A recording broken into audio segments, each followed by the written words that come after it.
Իսրայելի վարչապետ Բենյամին Նեթանյահուն TikTok-ի իր էջում վերահրապարակել է անիմացիոն տեսանյութ համեմատելով Ամերիկայի Միացյալ Նահանգների և Իրանի ռազմական ներուժը իսլամական պետության դեմ Միացյալ Նահանգների հնարավոր հարձակման դեպքում։ Տեսանյութում ասվում է, որ Իրանն ունի մեծ քանակությամբ հրթիռային պաշարներ, էժան անօդաչու սարքեր, որոնք թույլ են տալիս հակահարված տալ ոչ ավանդական եղանակներով, ինչը նրան դարձնում է պոտենցիալ վտանգավոր հակառակորդ նույնիսկ Միացյալ Նահանգների հզոր ռազմածովային ուժերի դեմ։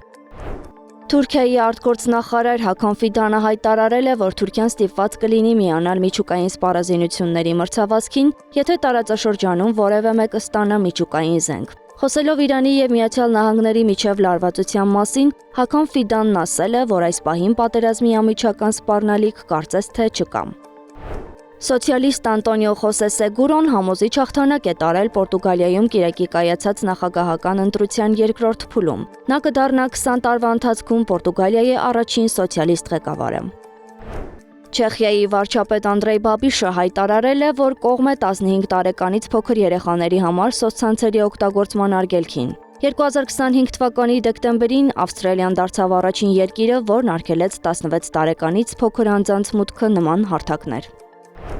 Ըստ բացահայտված էլեկտրոնային նամակագրությունների Մեծ Բրիտանիայի թագավոր Չարլզի կրտսեր եղբայրը Էնդրյու Մաունտբաթեն Վինդզորն Էփշթեյնին է ուղարկել Վիետնամի, Սինգապուրի և այլ վայրերի մասին զեկույցներ, որոնք նրան ուղարկվել էին պաշտոնական ուղևորության համար։